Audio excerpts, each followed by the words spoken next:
So what I'm talking about today, it's basically looking beyond label basics. So this is like Devin touched on a few things that I'll be adding to in this presentation. My presentation is all about the label and what you need to look at, what's important to you, what you think you're looking at is important, but there might be things you're missing because you think you know the label, you think, well, I know the basics, I don't need to know the rest. So I'll just explain to you, this whole presentation is about is explaining all the background, not the background per se, but the stuff that you might overlook thinking is not terribly important. I'll explain why it is important.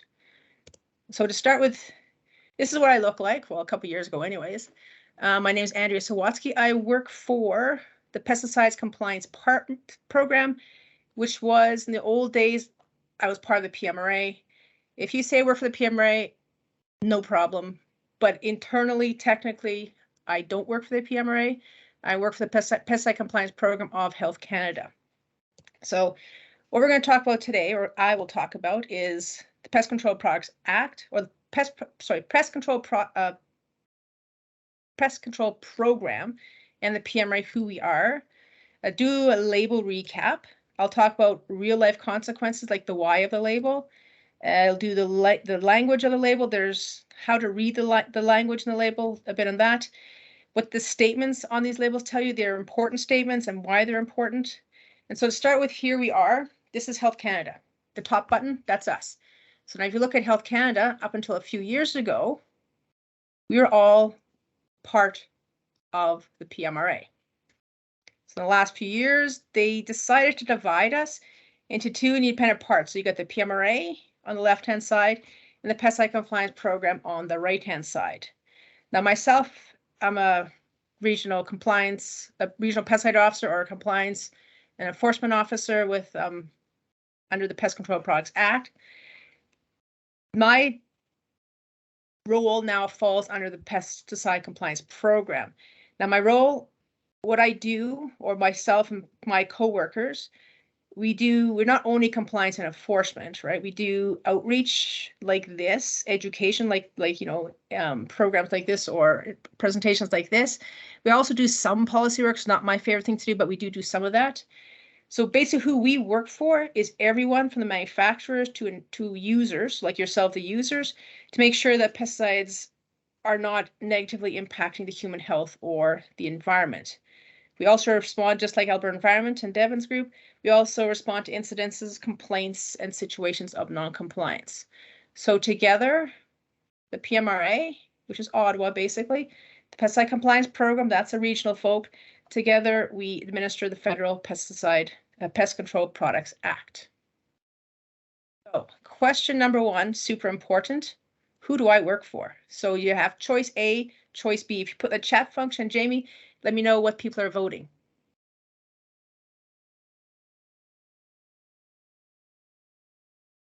There's only one correct answer. Everyone's saying B. Yay, everyone's still awake. That's awesome. But like, if you're saying, the PMRA, it really doesn't matter to me. It's just, wording. So now I'm going to move on to thank you everyone for responding in the chat function there. Now we're going to talk about the relevant sections of the Pest Control Products Act. As users, you all know that you have certain responsibilities when you purchase and when you buy and use a product. Now, what your responsibilities? They're basically laid out in this act, the Pest Control Products Act. And for the most part, for what I look at and for what you're doing, your parts that apply to you fall under Section 6 of the Pest Control Products Act. And I've just pulled up a few here to let you know that are the more important parts of the act for you guys, for what I do out in the regions. So Section 6.1 basically says that no person shall use a pest control product that is not registered. So anything that has an EPA number and no PCP number cannot use it. If there's no registration number at all, and you're not sure, call me, ask me, I'll let you know. The next part is Section 6.5, which basically says no person shall use pest control products in a way that is inconsistent with the label. And I'll talk a bit more about that later on in this presentation. Then we have section 6.8, which says no person shall use a pest control product in a way that endangers the human health or the environment. So human health being yourself, human health being bystanders, human health being, you know, any human basically, and of course the environment. Look at the label. Everyone's seen a label before. The word label is a bit of a misnomer. It's a little misleading.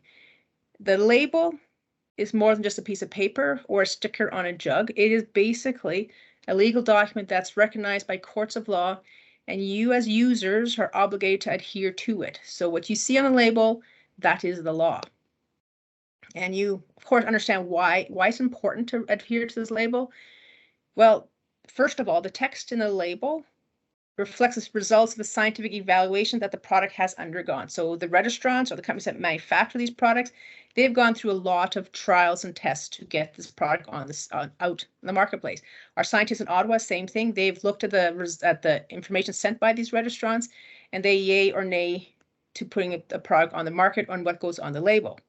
So basically, you look at the label, it identifies any risk to human health and the environment, explains how to reduce this risk, and the label is also the tool that we use to ensure that pesticides are used safely. It's the only tool you've really got. If you use a registered pesticide or a registered product and use it according to label directions, it's quite unlikely that you'll have any complications. Like Devin mentioned before, follow the label 100%, likely nothing will happen. Nothing, life's never a guarantee, but document it, record it, let us know that if there's a complaint, let us know what you've done. Very, very important.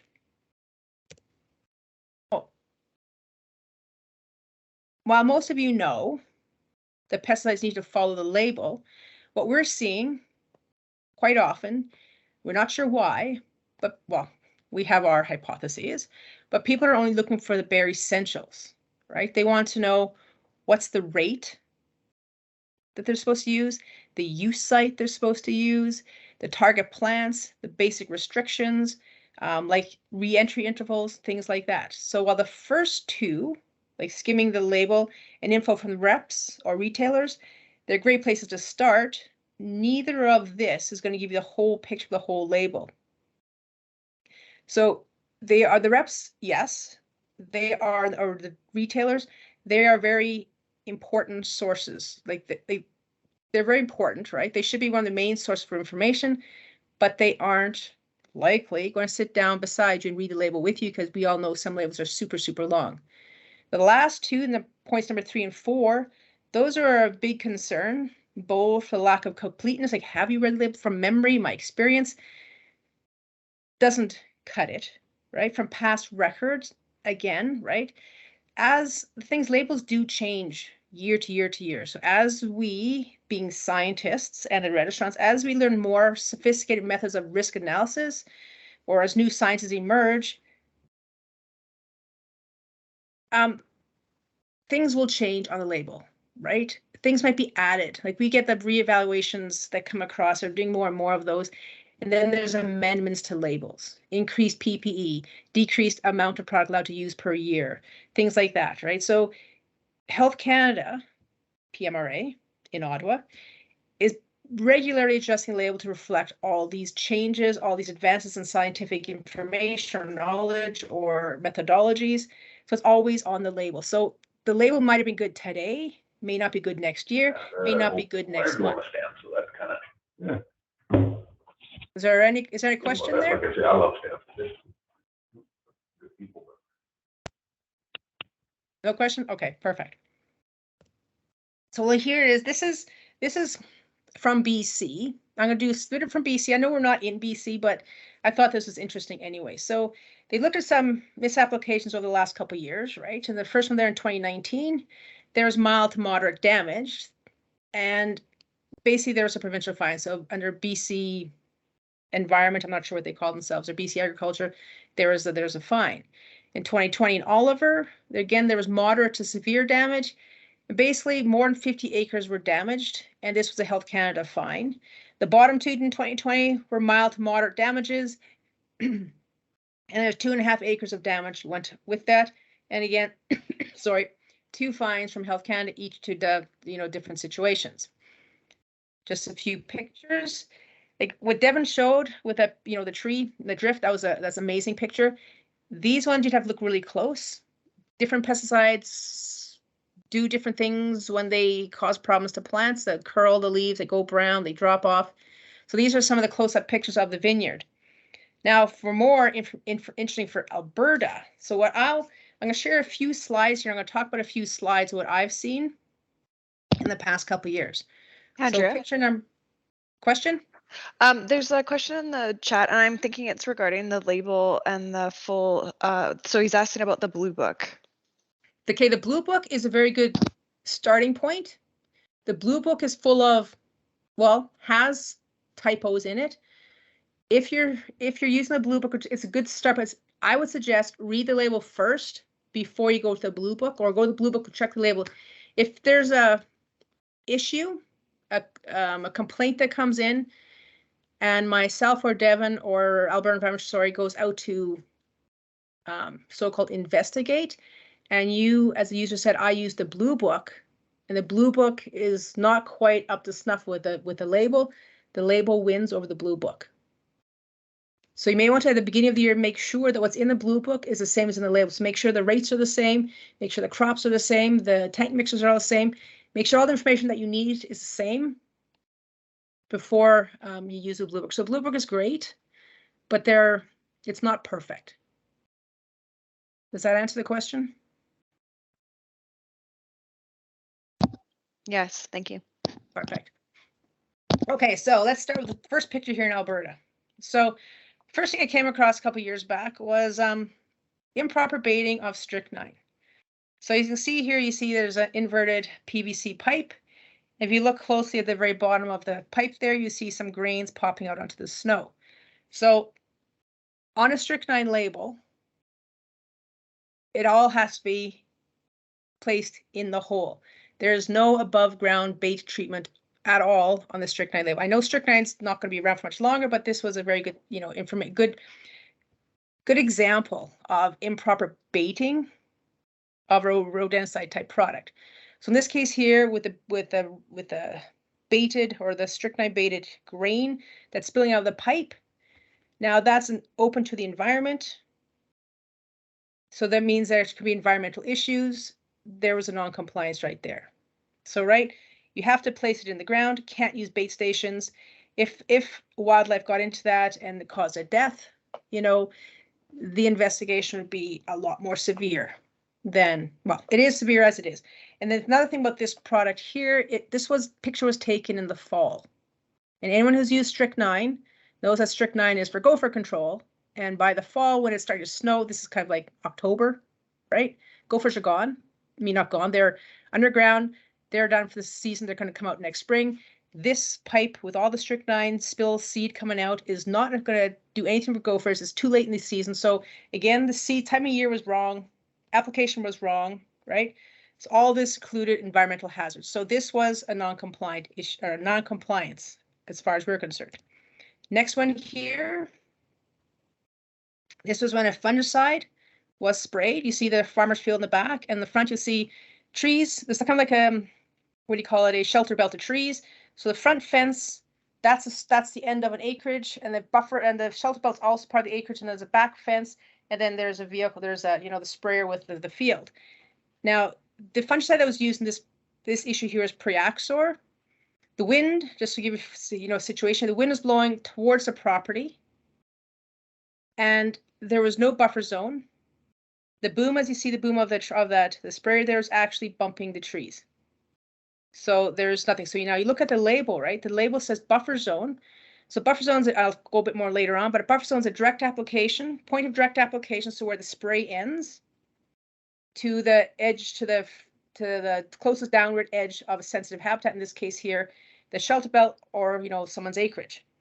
On the label it says 1 meter. 1 meter is not a lot of distance, but if you're touching the trees with the boom, you definitely know you're not 1 meter away. So there's an issue there. On the label also says wind do not apply during periods of dead calm. Well, it was a dead calm day. It also says avoid application when winds are gusty. And I got pictures and videos. the trees were gusting, like they were bending almost in half, then they're straightening up, and then they're fluttering a bit, and then they're bending. So it's like gust. So you can see the gusty winds. Again, it says you can't do that in the label. So you look at this, bumping the trees, no buffer zone, right? It's blowing towards the property. And if you saw in the slide Devin presented earlier about, and she said she didn't like the wording so much about avoid treatment when, when there's, towards human habitation, like farms, acreages, school zones, where there's human habitation. This is one of those things where avoid this. The wind is blowing towards acreage, not a good time. It was gusting, definitely not good. The buffer zone, not kept, right? So that was one of the ones I ran into as well. And the third one I'll show you here, this was a drift that occurred with a herbicide tank mix. So this is in the spring, and you see this is an oak tree. This oak tree is in a roundabout of a town in Alberta. If you look through the leaves beyond the back, you see like a field. So that field is kind of southwest of where this tree is. This is in southern Alberta. The winds typically blow from the west. So the field is basically on this, I guess, southwest end of town. The wind is blowing from the west into town. Actually, it was actually blowing southwest into town. There was damage to the oak trees. I've checked over the years, like this only been happened a couple of years ago. The trees they all bounced back. So there was damage. We did a sample and it came back, yes, positive for the herbicides in the tank mix. There's also drift into the trees and bush, like into town, because across from the field, like this field also, there's a roundabout there. There's also like a road, and then the town starts, right? So this farmers right on the edge of town, which is not a great place to be. The thing to think about in this case here is the farmer, when he went in the field, he checked this wind speed. The wind speed was fine. He did the outside round once, outside round the second time. Then he said, "Oop, the wind is getting too strong," so he left. Meantime, I got a call from the parks department of the town saying that when this spraying was happening, it was actually, they had to actually use windshield wipers on the machine on their truck because the spray drift was so intense on the road, and they're right adjacent to the field. So she called it in, and talking to the farmer, he said, yep, he did the 2 rounds. Now the person that called in to complain said, the audacity of that farmer, like he was drifting and the next day he went back and did it again. So talking to the farmer, he says, well, yes, I went back in because that first day it got too windy after the second round. So I left. I came back the next day when the wind was at the speed according to the label directions, and I finished the field. So I went back, yes, but I didn't respray. I finished off what I was doing before. So again, a lot of issues, like there was a drift, so there's nothing there. So there was off label, and the wind was too strong at some point when it's during a spray application. But when you're spraying, winds change, right? So you always have to keep track of that wind, keeping, whether you're looking at the way the leaves are blowing on the trees or whatever you're looking at for your guide for the wind, it is important to note where the wind is and if it changes directions. And the public, what they perceive and what you're doing are often not the same thing. So once I explained to that person, like, no, yes, the farmer went back, but he went to finish off spraying his field. He didn't, like, he only did 2 rounds. It wasn't done, right? So, which made that person feel a lot better, but there's still drift. So here's like 3 situations where labels are important to follow. Because yes, you looked at the proper rate, you looked at maybe what crop to use it on, what pest to go against, but did you actually apply it correctly? So now going to labels, so that was just giving me like an idea of what we look at, right? What we see.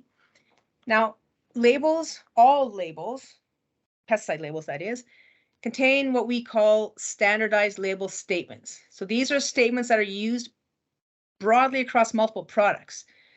Some are used on every single pesticide that you know of will have this statement: keep out of reach of children, right? They can also be specific to a group of similar products. So for example, they can be statements that can apply to a class of product, like a domestic product or a commercial class product or restricted, or they can be class they could be based on specific use sites or specific chemical classes, right?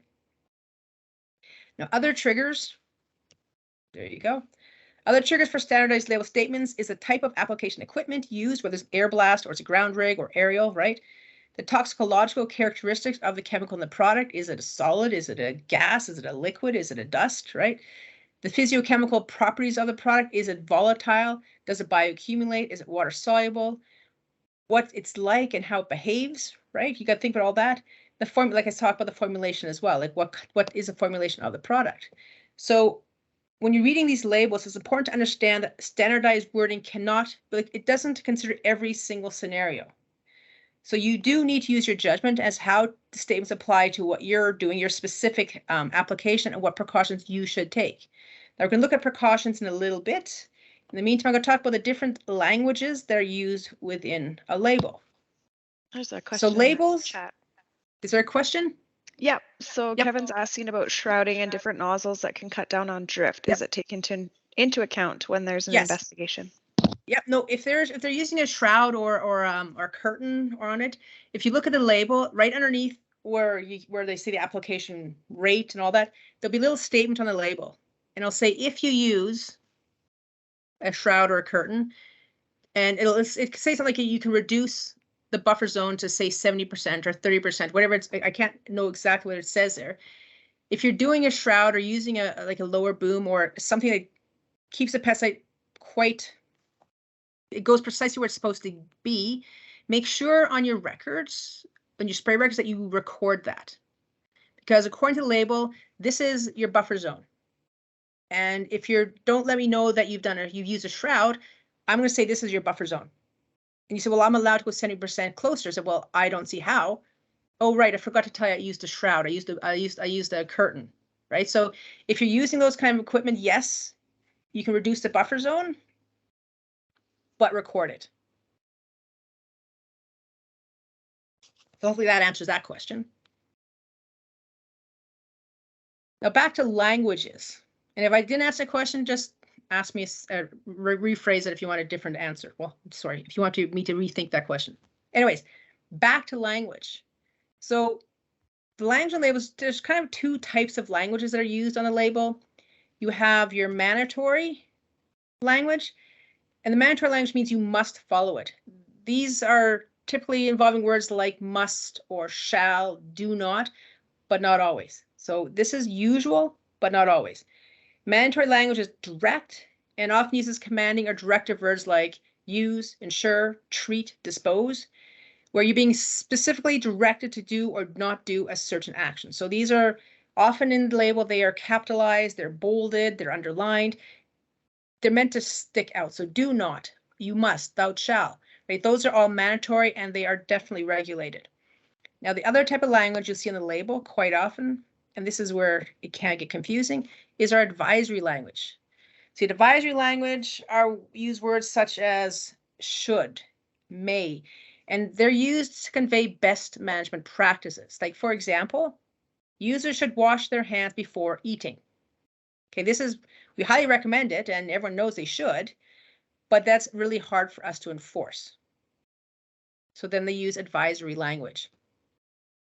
But you have to keep in mind that this distinction does not allow for abuse of a product by convenient interpret. Like you can't say, I interpret it this way, so there, I can use it the way I want it. Like, no, you can't abuse the label.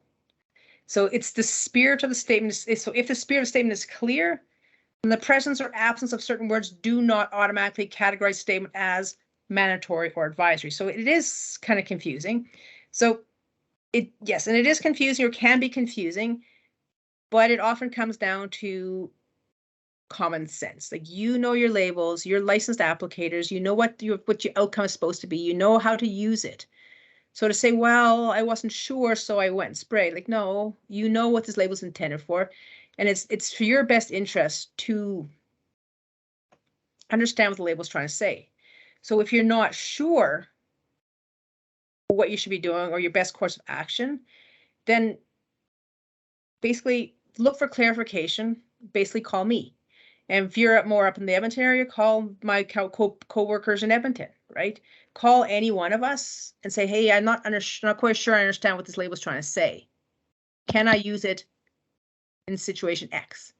Right? We're able to get you answers. If I myself can't get you the answer, I will talk to Ottawa, the PMRA. They're in Ottawa. They ones that wrote these, they're the ones that approved these labels. They understand what's meant to be. So if I can't answer it, I'll get you an answer. So if you're not sure, right, come and talk to me. We have another Now- question, Andrea. Yes. Have you found when doing investigations, lack of good records by the applicator is one of the biggest issues and problems, more so by non-licensed applicators and farmers? Yes, yes, and yes. Basically, if the complaints that come in, they're not always timely. So I might get a complaint that occurred, weeks or even a month or sometimes, end of the season about something happened in the spring. So when you go talk to the person that doesn't have complete or doesn't even have records, or they just wrote on the calendar, like sprayed so-and-so date, they're not going to remember.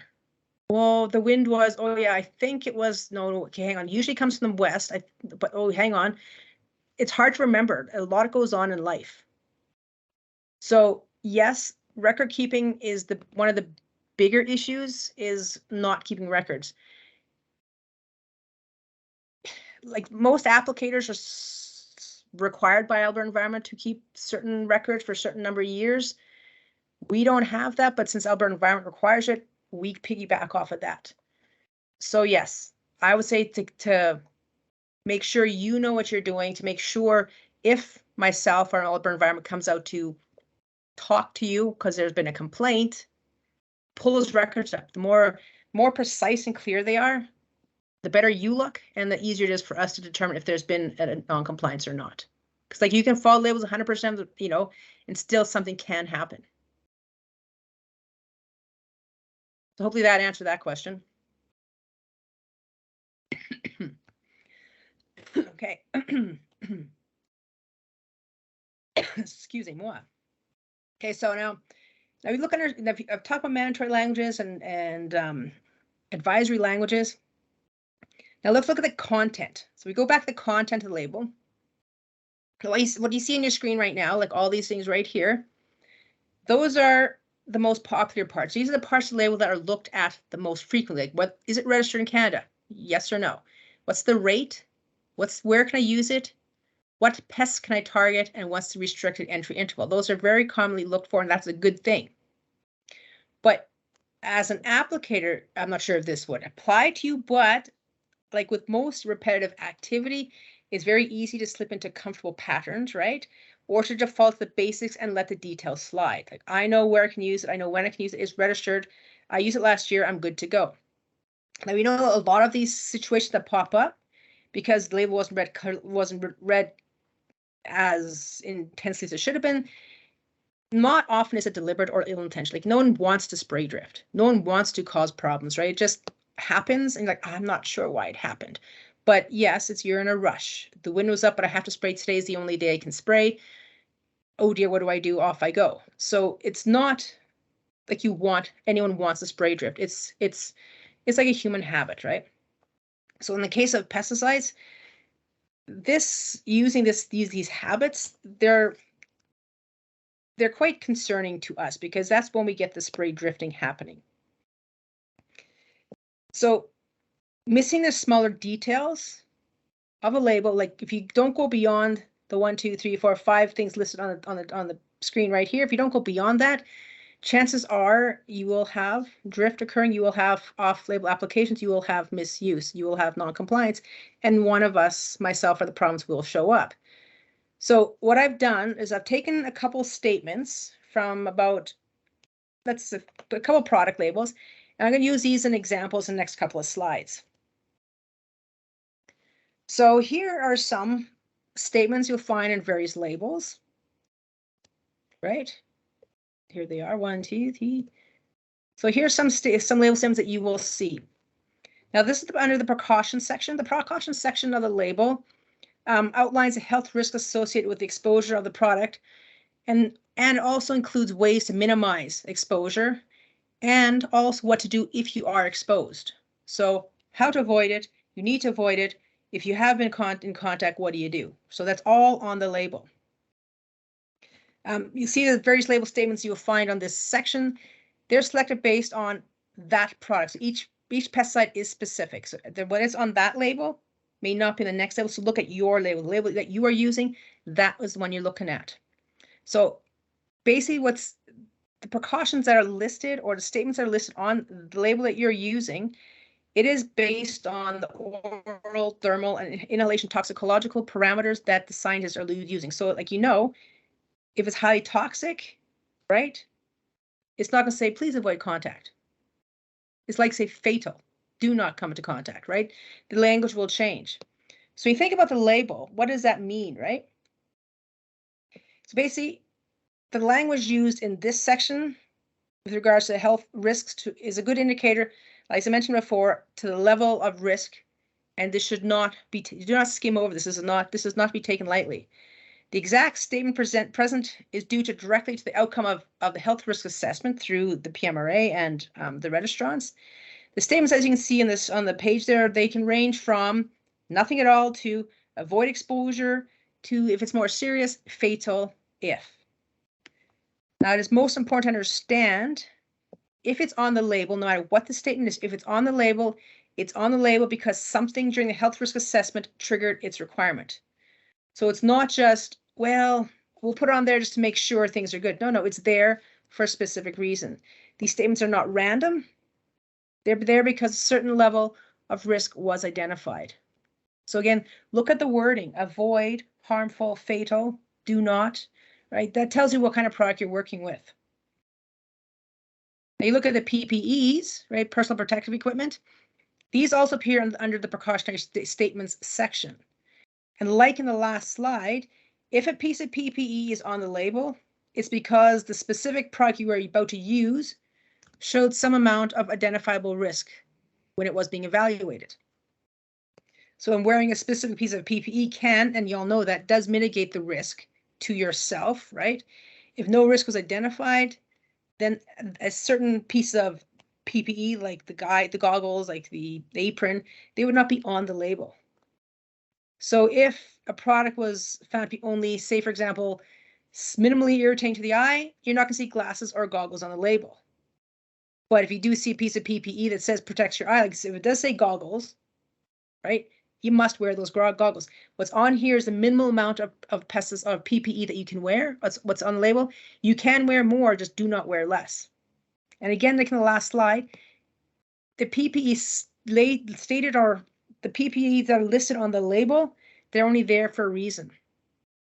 And now different parts also, sorry, you look at the label, whether you're applying a product or mixing and loading a product, you might note, or you probably should hopefully have seen, that there are usually different PPEs listed for the different types of activities you're doing. And the reason for that is your exposure risks.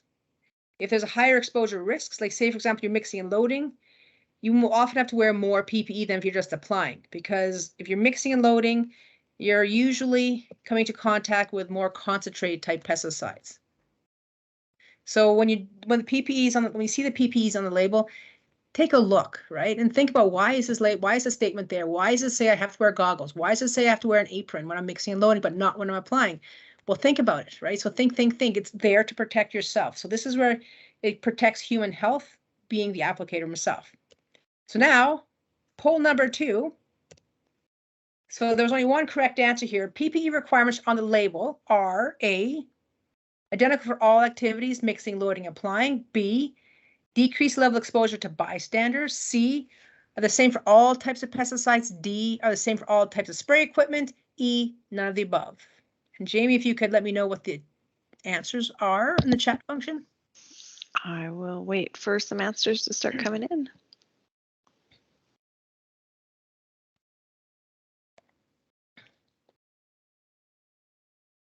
E is the most popular answer. E is the correct one.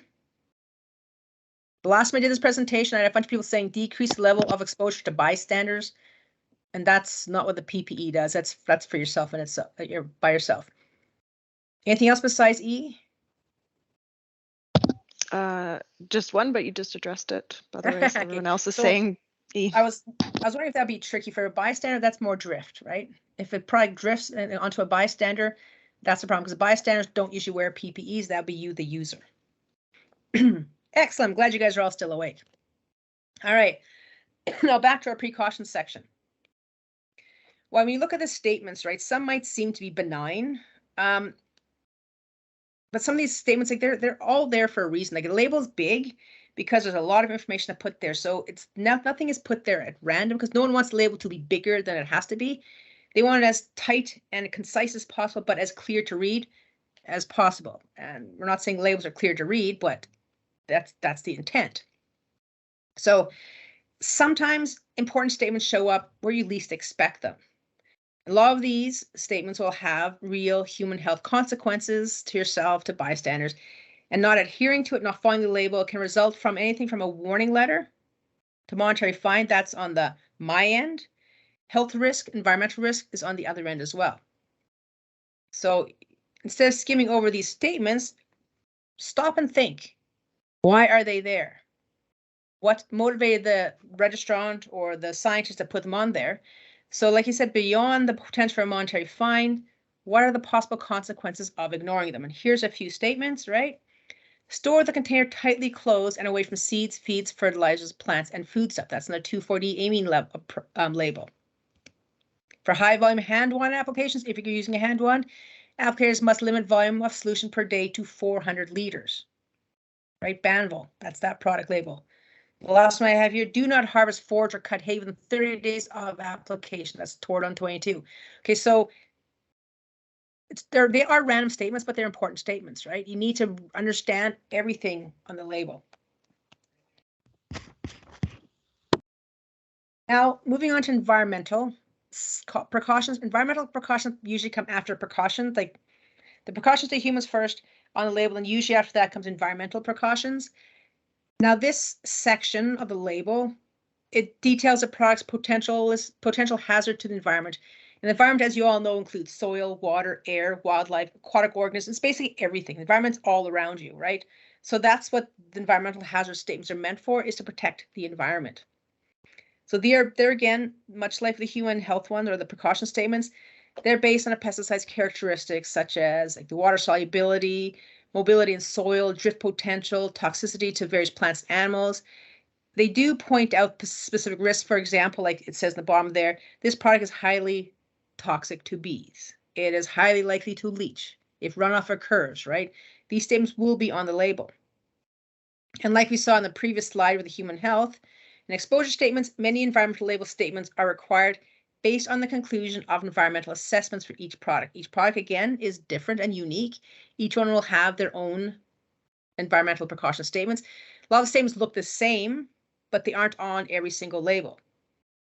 So if you have a statement that says toxic to aquatic organisms or birds or bees, if that's on the label, it's because the active ingredient meets a toxicity criterion or because a risk was identified in the assessment. So it all comes back down to the assessment. When a product is assessed, they're looking for what these risks are and how can we mitigate these risks. If we can't mitigate those risks, we being scientists, not me, if there's no way to mitigate these risks, then the product will not be registered for use or sale in Canada. And one of those products, like you've all heard in the past, DDT, was registered, it came off, right? The scientists could not mitigate the risk to the wildlife, so it was pulled from the market. So that is what happens. So if a product is on the market and it has these statements, you need to follow these statements so you can reduce the risk to, in this case, the environment. So when you look at the wording in the label on the environmental section, right? The statements there will let you, the user, know what you need to do to mitigate the risks. For example, if it says toxic to aquatic organisms and non-targeted terrestrial plants, you'll state that. So, oops, you know right away it's toxic to A, B, and C. The next part of the sentence will say, or often says, observe spray buffer zones specified under directions for use. So A, there's a risk. B, how do you mitigate the risk? It's all back to back, right? So keep a very close eye on that. And I'm going a bit as far as just to tie in again with what Devin was saying earlier, leaching. So let's take a look at leaching. Leaching can be an environmental hazard. So if there is potential for leaching, it'll be on the product, on the label. So basically what is leaching? Leaching is a movement of pesticides through soil rather than over the surface. Leaching depends in part on the pesticide's chemical and physical properties. For example, a pesticide held strong to soil particles by adsorption is less likely to be leached down into groundwater or underground water. Another factor of leaching is solubility. A pesticide that dissolves in water can move with water in the soil. And persistence and longevity of the pesticide also influences the likelihood of leaching. If a product or a pesticide is rapidly broken down by a degradation process, it is less likely to leach because it only remains in the soil for a very short amount of time. So thankfully, most pesticides adsorb to soil particles, become immobile, and don't leach. So majority of times that's the case, not always. If it's not, if the product can leach or there's risk of leaching, you will see a statement like this. See that this is a current leaching stable that was found. Right, this product demonstrates the properties and characteristics associated with chemicals detected in groundwater. The use of this product in areas where soils are permeable, particularly where the water table is shallow, may result in groundwater contamination. So this statement will be on the label. If that's on the label, you got to be careful. Andrea? Yes? A question from Clark. How deep is a shallow water table? I don't know if there's, I myself don't know definitely what shallow means. I don't know the direct answer for that, but I can find it. Yeah, I don't know. I don't know if Devin knows the answer to that one either. Does she, Devin?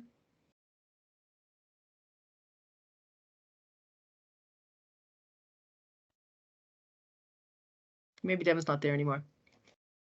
I will, if you're wanting an answer, I can get an answer to that one. And I can send it to Jamie. Jamie, can you send it out to the team? Yep, absolutely. Okay, I will look that up. And I might even look it up this after my presentation. I might be able to get it to you before end of today. So that'll be good too. So back to leaching here. So when a leaching concern is identified through a risk assessment, they're looking for a lot of different things, right? If now, how do I say this? Okay, everyone knows labels aren't perfect. So this is this current statement on one product, that the current leaching statement. You might see another one saying, well, this leaching statement is not identical to the last leaching statement. And that's because the standard statement for leaching, like PMA updates their labels regularly. And for a registrant, we say, okay, you have to renew your product every 5 years. Every 5 years, if there's any changes, like the leaching statement has to change because we need, whatever, they're given that time to add that onto the label. So labels do change. The standard statements do change. The intent doesn't change, but the standard itself might change. In that case, you have to give the companies time to get on the label and into the marketplace. So it's not going to be like today, PMA says, ooh, we need to change the label statement to leaching statement to this. Tomorrow it's going to be in the labels in the marketplace. That's not how it happens because it's impossible. So leaching statements are, the intent is what you're looking for. So I've looked at basically 15 different products. And of the 15 products, and the 5 had leaching statements, and I will show you some of these statements I found. So when you think about this, and I'll show you in a minute, but if you think about leaching, right, you need to know the application site. You need to know how do you prevent the water contamination. So when you're at a site and before you do your application, or if it's say you've been to a lot or you know it very well, still ask yourself these questions. Like every year you use a product, ask these questions. First question you might ask yourself is, what is the soil like? If it's sandy or loose soils, that makes it easier for pesticides to move downward through them. If you're in an area with sandy soils, then maybe you need to think or use a different product. Next, you might ask yourself is the soil already saturated? Now, chemicals that are soluble in water are more likely to reach groundwater than soil water at its saturation. So saturation is, okay, when does saturation happen the most? Well, spring, right? when snow melts, and in Alberta when we get most of the rain. So that's when you're more likely to have a saturated soil. Now, when soils are dry, when you add water to dry soils, what happens to that soil, right? The water fills the pores of the soil near the soil surface, and it takes a long time for the water to get absorbed. If you see your plant pot at home and it's so dry, and you throw water on it, it just pools at the top for quite a bit before it slowly seeps in, right? So that's a dry soil. So it's not likely to go as far down as it would in the saturated soil. So again, when you're applying a pesticide, in this case here, what season are you applying? Is it spring? If it's spring, are the soils going to be saturated, right? Think about that.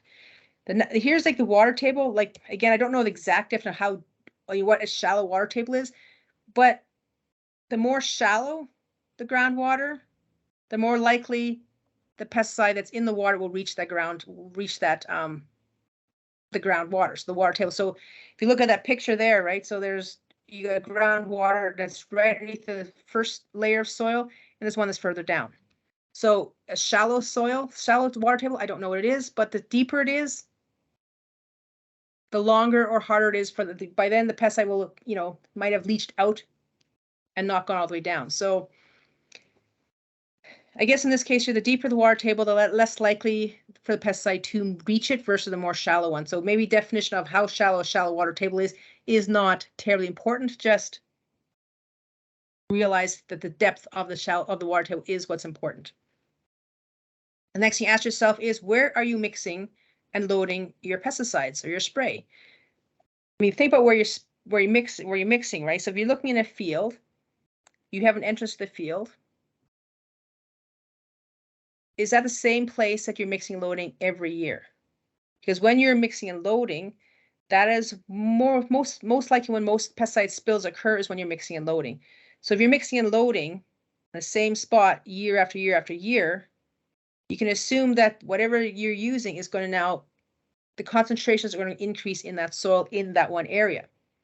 So think about maybe if you're able to move the mixing and loading sites around in that field. If there's more than one entrance, maybe use a different entrance, right? Just think about that as well.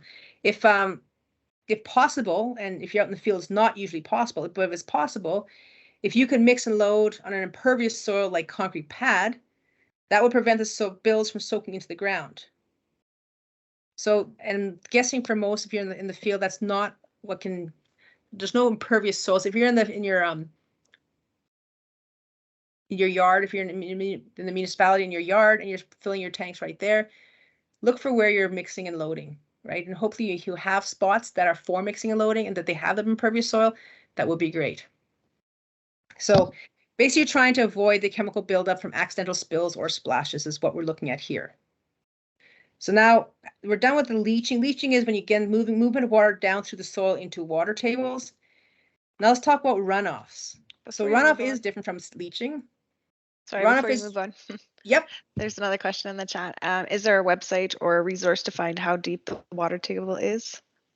And I don't have it. I don't know if Alberta Environment has somewhere on their website where you can, they have like, because I know they have like a river system on their website. I don't know if they have water table, but I can see if I can find water table website.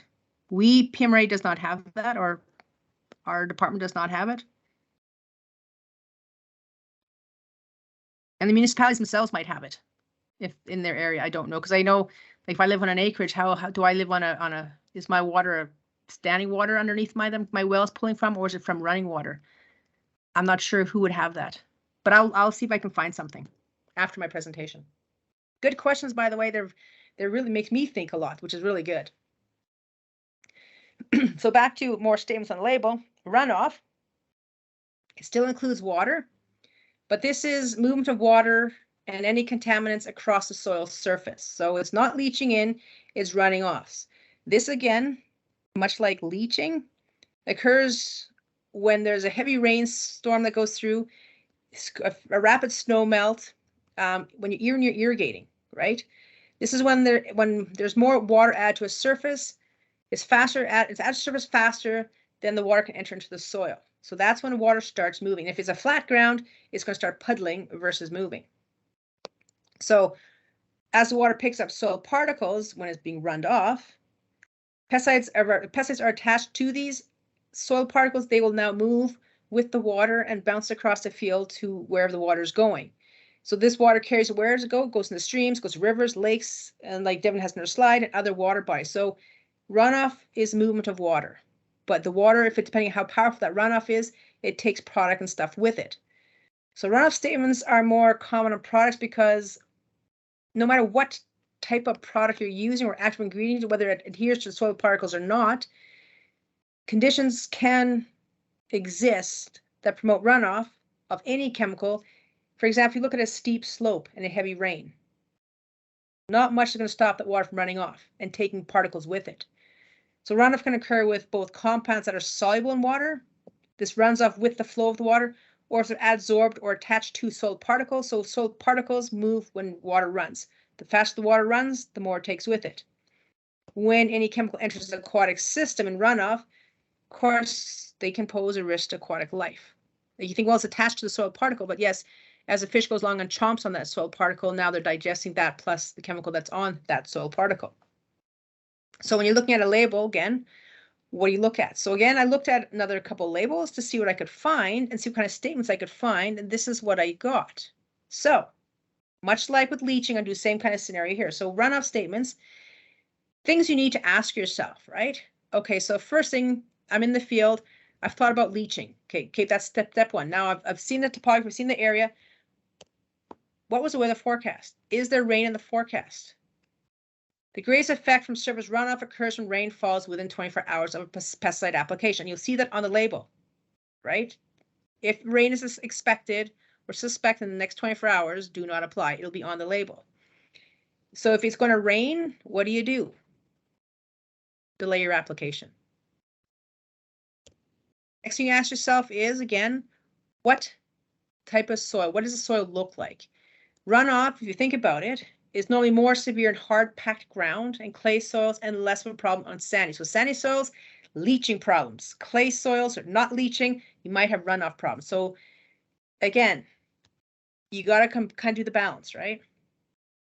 And then you look at how steep is the slope? What's the topography of your site? The steeper the slope, the greater the chance of runoff. The heavier the runoff, the more the runoff will happen. Like the more particles will go with the runoff. The next thing you ask yourself is what kind of vegetation is around? So is there a wide, flat vegetated strip between the bottom of the hill and the water body, open source of water? Is vegetation, is it going to slow down the water? So if you are thinking, if you're on a hill, like say this hill right here, and you're spraying that drifts off, well, there is vegetation on it, right? Is it how much water can get held back by all this growth here? Hopefully a fair bit. But what if you're on a hill that's got itty bitty stubble on it, a lot of bare patches on it because we've had a very dry year and it's been a bit of a drought and there's not a lot of vegetation growing. And I spray and it rains. What's the chance of it running off down that hill into the slough, the creek, whatever's on the bottom of that hill? So again, think about, these are the things you think about. So similar with leaching and similar with runoff, right? You look at the same kind of questions, but they have different answers, mean different things to each one. So water, important. So this takes us to the poll number 3, right? Persist or runoff. Now runoff is A, and this one here there's a few different answers. So if you get one, that's great. If you get more than one, that's fine too. But there's more than one right answer and a few wrong ones. Runoff is only water. B is water plus soil particles plus contaminants. C occurs when the soil cannot absorb the water. D occurs only with compounds that are soluble in water, and E is affected by slope and heavy rain. So in the chat function, please.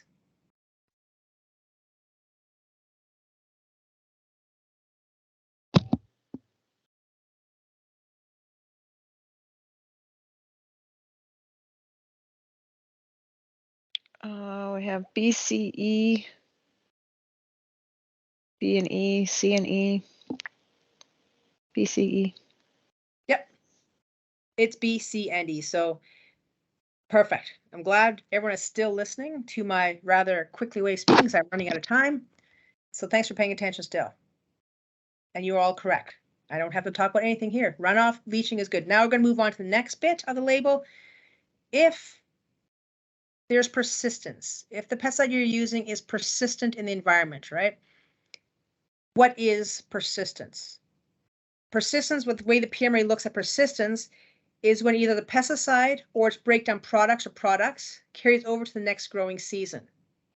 If it does carry over and you reapply the chemical and it persists year after year after year, you know you can get a buildup of that product in that part of the soil. So this is also under the environmental precautions section of the label. So you see a statement something like this, right? This is from a picloram label. If you see a statement like this on your label, this should tell you that you are now working with a product that is persistent and you need to be careful about when you choose to apply it. So you have to think to yourself, well, was picloram used in this field recently, like this year, last year, the year before, right? When was it last used? This is especially important if you lease some land and you're spraying. Well, what did the previous person spray on here? Did they use a persistent product? Did they use anything that I might be using this year? So this is where spray records come and very, very important for yourself. It's not just spray records for me, the enforcement officer, but yourself as an applicator. What did we use here last year? If you're in the counties and you're spraying ditches, what did we use last year?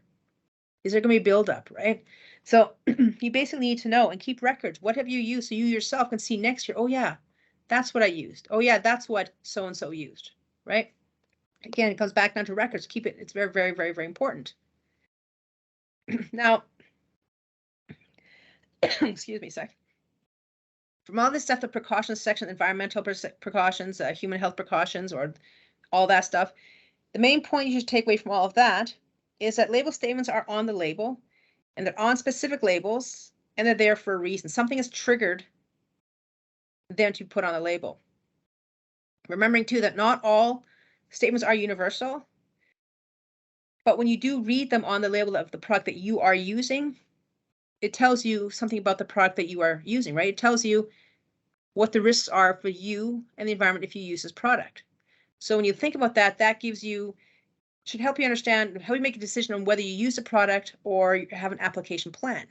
The some statements you might see are, do not apply during periods of dead calm. This is mandatory language, capital do not. This is definitely mandatory language, right? Do not, smaller, but still, spray herbicides when temperatures are expected to exceed 27 degrees Celsius, also mandatory language.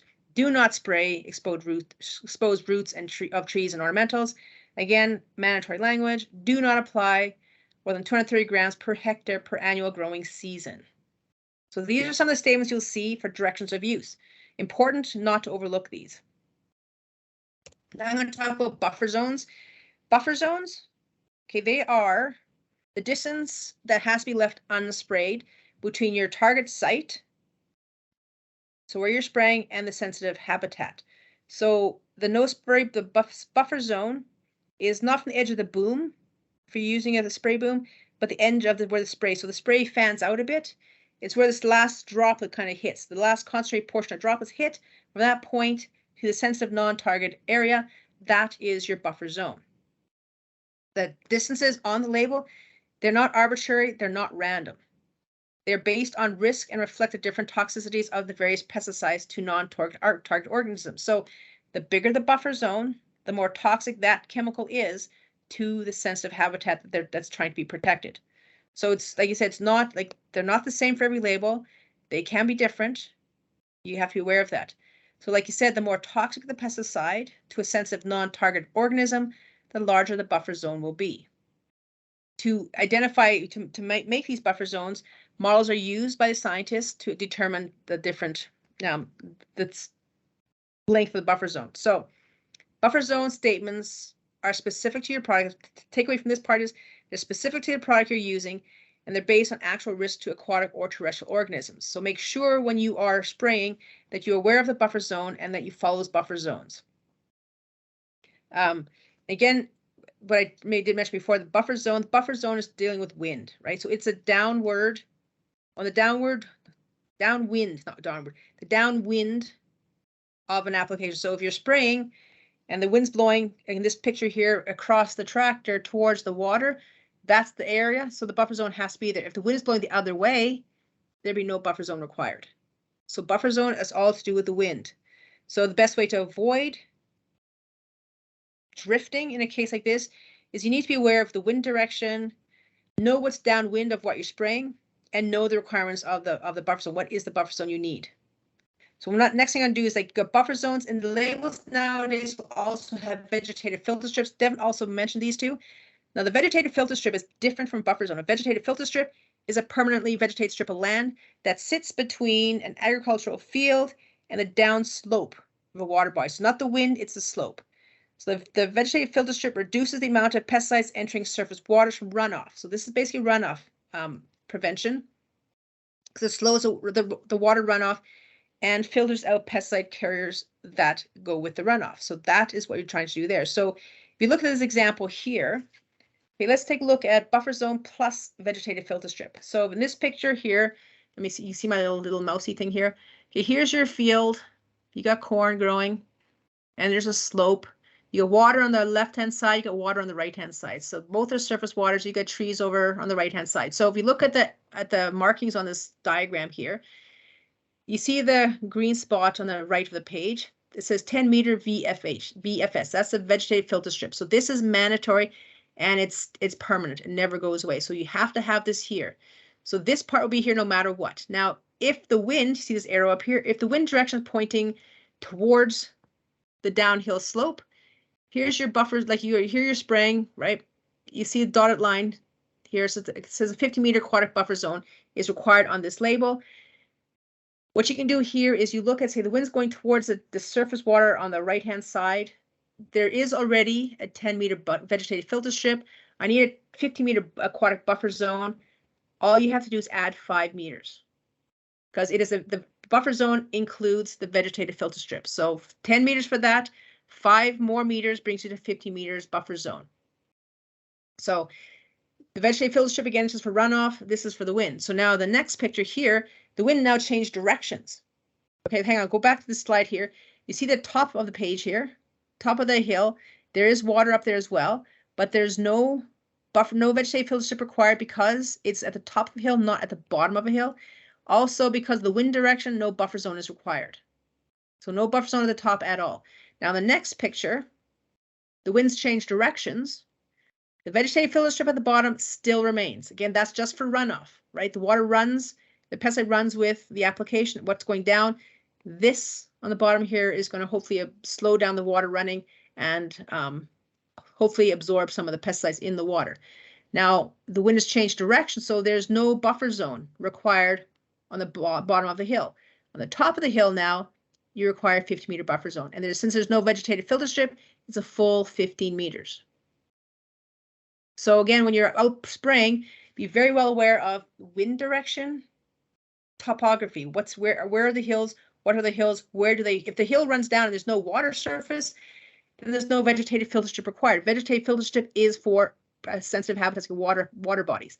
So if they're down here dry and there's no water, it's just more field, then there's no vegetative filter strip required. So only when there's water at the bottom. So now this leads us to question number 4, and I'm out of time, so I'm gonna go speed up a little bit more. Question here, one answer only. Buffer zones are A, the same as vegetative filter strips, B, affected by the wind, C, affected by the slope of the field, and D, buffer zone distances are the same on all labels. One correct answer.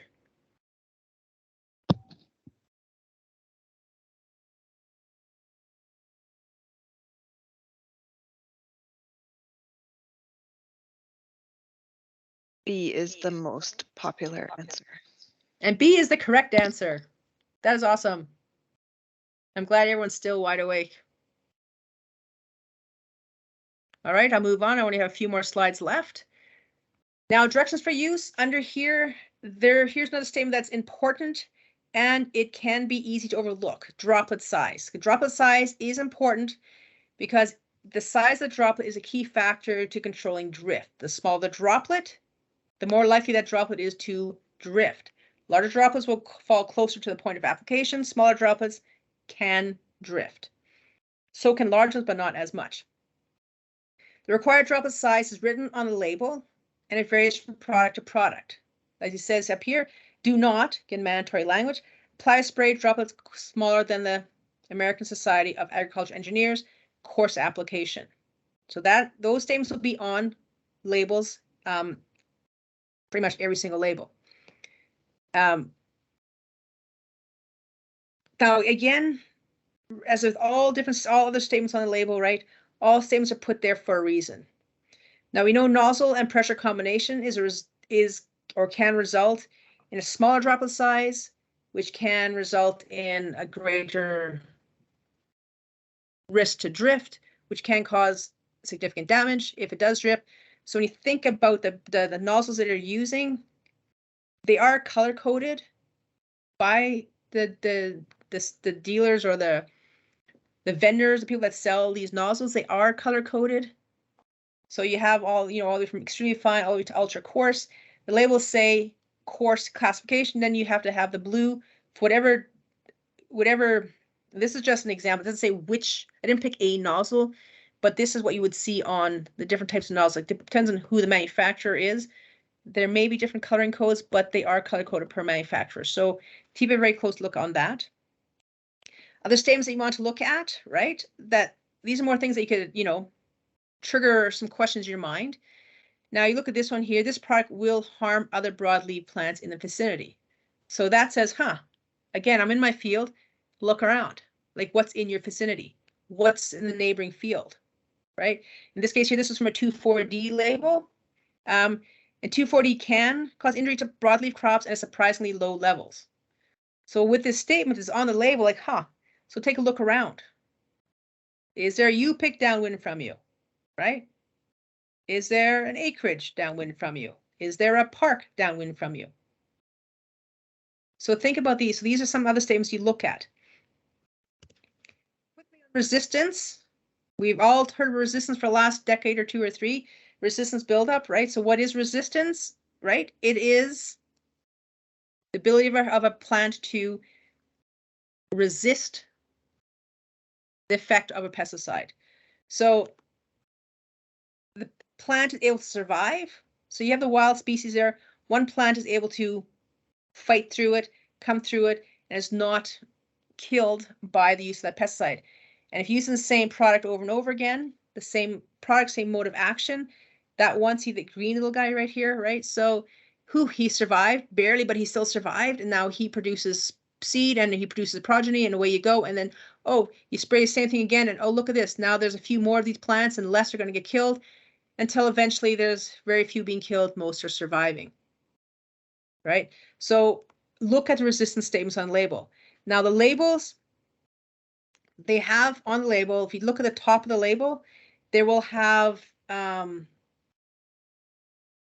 do they call that? Not a resistance statement per se. Think. The mode of action will be on the top of the label. So if you look at the main page of the label, it'll have the mode of action on there. It'll be listed as, I think they're numbered. Correct me if I'm wrong, but take a look at that, right? So when you look at the products you're using, if you're using the same type of product with same mode of action, resistance is likely to build up. And resistance is not, it's gone one day there, the next day, it builds up. It takes time.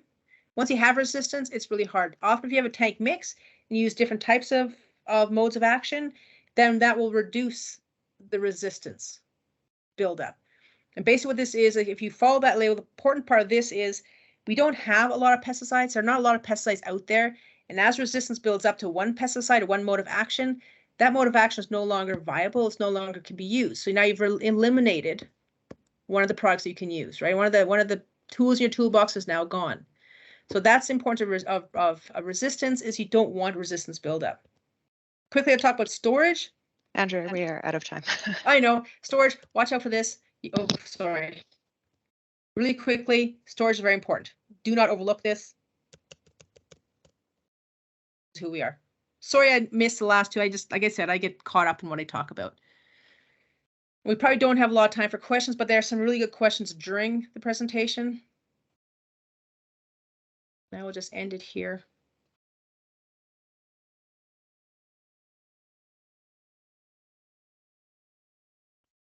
But thanks for that, Jamie. No problem. All right. Well, thank you, Andrea, very much for your time and excitement on labels. We truly appreciate your time.